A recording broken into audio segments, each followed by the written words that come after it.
Imagine a quiet October morning, 1974. We're on the usually serene campus of Stanford University, a place known for learning, innovation, quiet reflection. Beautiful campus. But inside Stanford Memorial Church, that peace was just shattered. You hear the voice of a security guard, Stephen Crawford, over the radio, and it's chillingly blunt. He just says, "We've got a stiff in here." Wow. Yeah, that's a statement that just cuts right through, doesn't it? So stark, unsettling. Exactly. And it marks the brutal start of a mystery that would, well, haunt the community for decades. A really long time. That one terse report introduced this terrifying chapter known as the Stanford murders of the 1970s. So in this deep dive, we're going to unravel the complex and horrifying case of 19-year-old Arlis Perry, and also look at other related unsolved crimes that just gripped this community. It turned this idyllic campus into a place really shadowed by fear. Yeah, and our mission today really is to explore how these cases went cold for so long. I mean, leaving families just desperate for answers and the whole campus on edge. We'll trace the work of investigators, the ones who just refuse to give up. That tireless work, even when hope must have seemed almost gone. And what makes this so compelling, I think, is how after nearly 50 years, these revolutionary advances in forensic science, especially DNA and later genetic genealogy, finally brought answers. Crucial answers. And a sense of closure, however long awaited for these families. It's really a story about surprising connections and just the relentless power of pursuing justice. So let's set the scene a bit. The early 1970s in the Bay Area, it wasn't just grim, it was actually known as a, quote, stomping ground for some really notorious serial killers. Right. You had people like Ed Kemper, the Zodiac killer, was still active or at least unidentified. Exactly. So that alone created this widespread, really palpable sense of unease just across the whole region. And that general fear, it really intensified right there at Stanford, what people thought of as this safe, almost country club campus. It became, as someone put it, a decidedly grimmer place. Because you had 4 unsolved homicides just between February 73 and October 74. 4. It just shattered that sense of safety on campus. Completely. And right at the heart of this period of terror was the murder of Arlis Perry, October 12, 1974. Arlis K. Dykema, just 19 years old, a newlywed from North Dakota. Yeah, descriptions of her are always, kind, sweet, devoutly Christian. She'd only just moved to Stanford with her husband, Bruce Perry, who's a pre-med student there. A deeply religious young woman. And that detail, her faith, it makes the location of her murder inside Memorial Church, this place of tranquility, just all the more disturbing, sacrilegious even. Absolutely. The contrast is stark. So the night itself, it started pretty ordinarily. Around 11 p.m., she and Bruce had a apparently minor argument about car tire pressure, of all things. Everyday life. Right. And Arlis told him she needed to go to Memorial Church to pray alone. But when she didn't come back to their apartment by 3 a.m., Bruce reported her missing. Okay, so the alarm bells are starting to ring. And then, just a few hours later, 5:45 a.m., the horrifying discovery.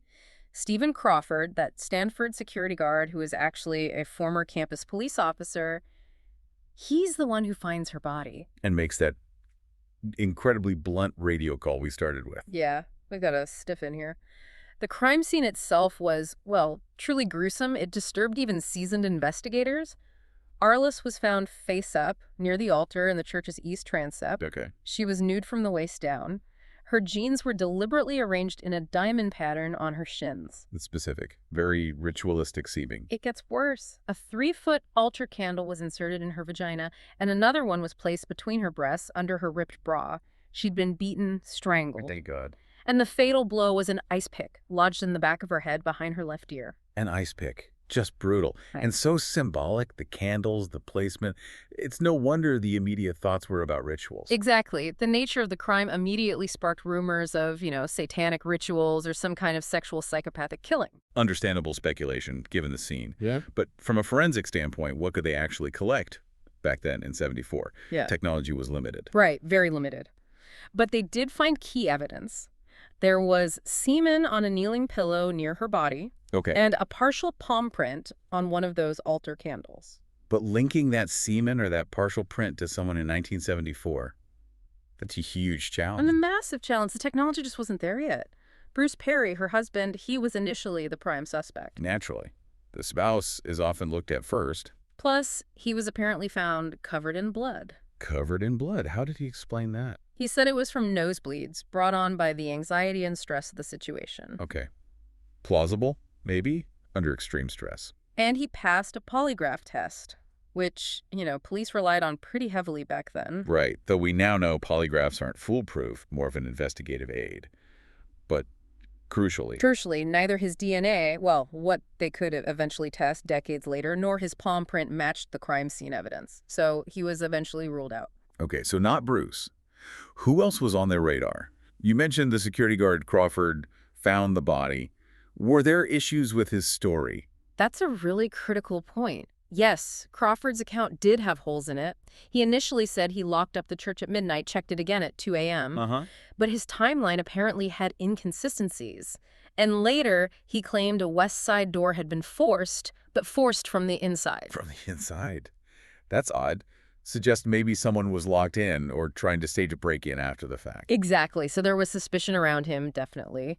But without the forensic tech to link him directly to that semen or the palm print. They had nothing concrete, just inconsistencies and maybe a gut feeling, which isn't enough. Right. So despite fingerprinting, they said, more than 100 other individuals and doing extensive interviews. The case just went cold. For over 4 decades. Just a massive, terrifying question mark hanging over Stanford. 40 years is an incredibly long time for a family to wait, for a community to wonder. Absolutely. And for years, the case took some really strange turns, including this bizarre connection to David Berkowitz. The son of Sam. How did he get involved from New York? It's wild, right? Berkowitz started mentioning Arlis Perry's murder in letters he wrote. He even sent this weird package to an investigator back in North Dakota, Arlis's home state. What did it say? The note read, Arlis Perry, hunted, stalked, and slain, followed to California. Stanford Univiv. Chillin'. Wow. Okay, that's specific. Did he claim responsibility? Not exactly. He claimed he was involved with a nationwide satanic cult, and get this, he said he knew Perry's killer from a cult meeting. A satanic cult connection. Yeah. That feeds right back into the initial speculation about the crime scene. It does, and journalist Maury Terry really ran with these theories in his book, The Ultimate Evil. He suggested this much larger, darker conspiracy behind it all. So did investigators buy into this? Did they think Berkowitz actually knew something? Well, they looked into it, definitely. Yeah. But ultimately, they dismissed his claims. They figured he was just manipulating the media, trying to stay relevant or maybe trade information. Yeah, serial killers sometimes do that, insert themselves into other cases for attention. They concluded he had, quote, nothing of value to offer regarding the Arlis Perry case. It was seen as basically a distraction. Okay, so another dead end, essentially. A high-profile one, but still a dead end. So where did the real hope for solving this finally come from? The real hope, it came down to sheer persistence.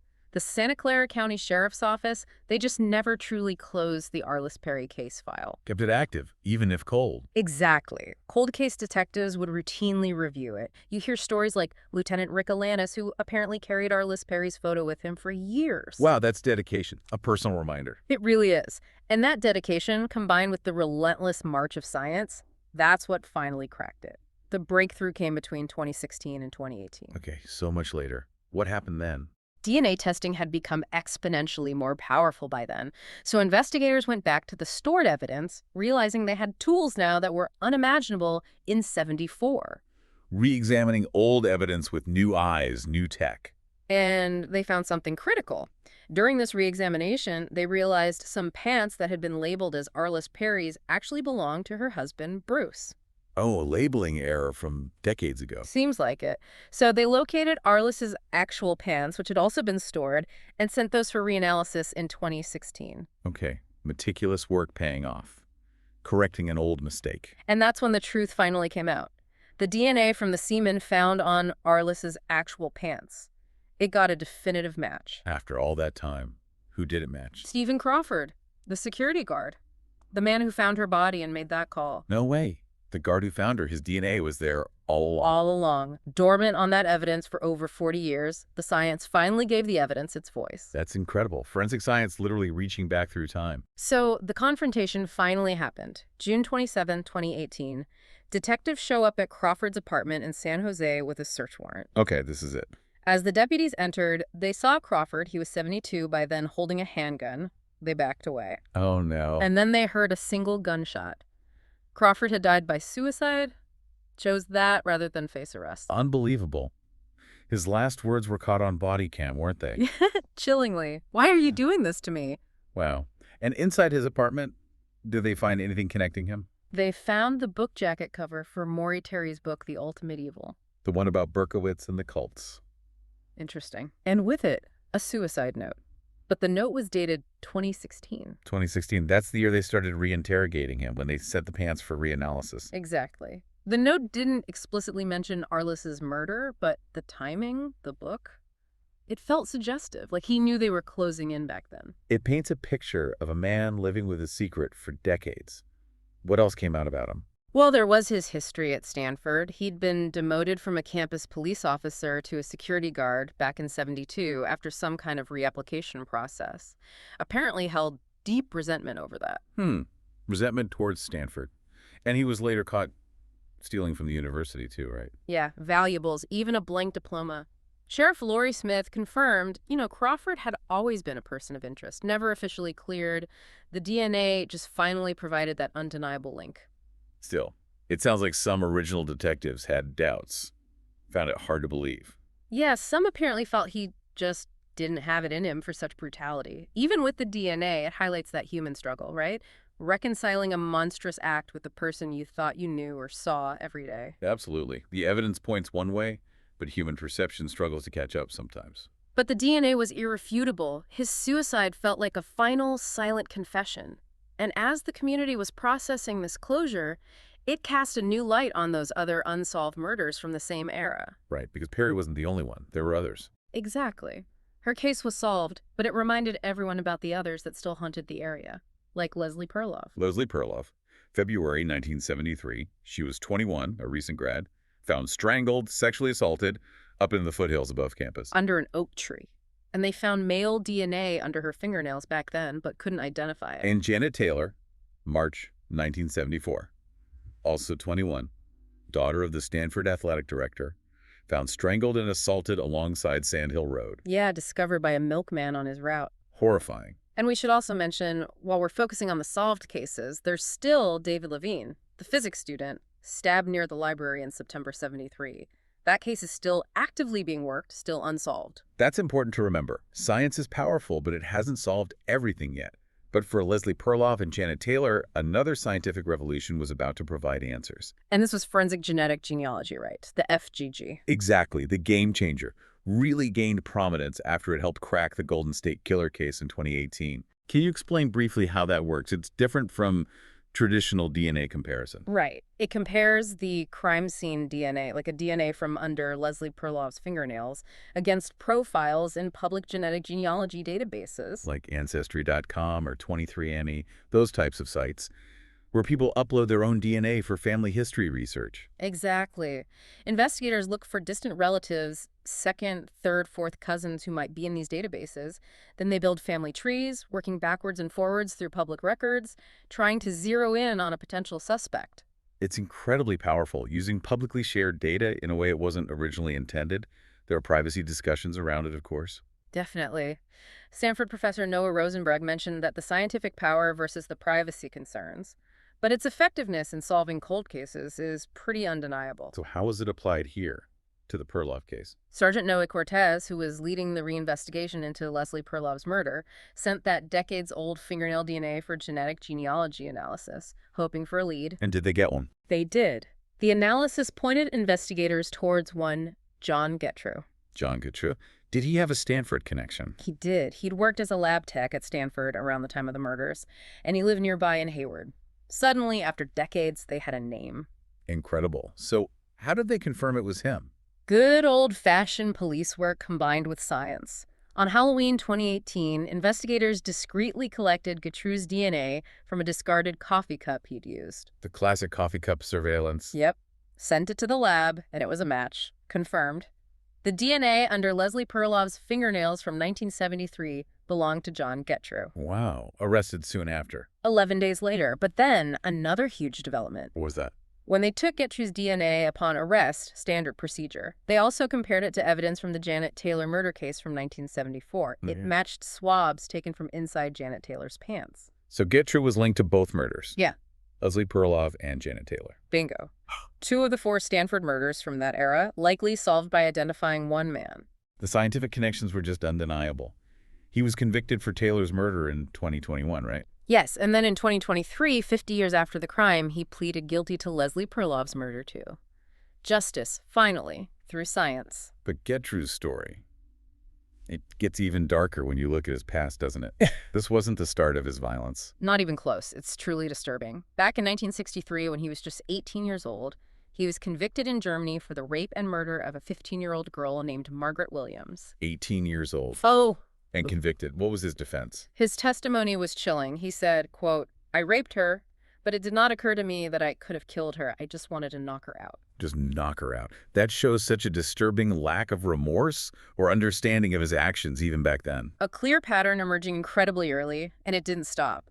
In 1975, so after the Stanford murders, he was convicted of statutory rape of a 17-year-old Palo Alto Scouts leader, referred to as Ellen Doe. What does she say happened? She recounted how he put his hand on her throat, threatened her, saying, "I have my hand at your throat and I could hurt you," and how he manipulated the situation, socially engineered the other scouts to actually blame her for what happened. Wow. Predatory, violent, and manipulative. Yeah. A terrifying combination. Yet somehow for decades after all this, Getro managed to live this outwardly normal, even respected life. How so? He was a Boy Scout troop leader. He was even the exalted ruler. That's the title of the Fremont Elks Lodge. A businessman, a father, a grandfather. It's that mask of normalcy again, isn't it? Like Crawford, but maybe even more embedded in the community. How could someone maintain that? It really makes you wonder. And the perceptions of him were so divided. A former neighbor from Ohio described Getro and his wife as the kindest, nicest, most rational people. He was shocked, saying, "You really don't know people." But others saw something else. Yeah, apparently some members at the Elks Lodge described him as creepy. So some people maybe sensed something wasn't right, while others were completely fooled by the facade. That discrepancy is just deeply unsettling. It shows how well predators can hide in plain sight. And hearing from the victims or their families really brings home the human cost and the relief that finally came.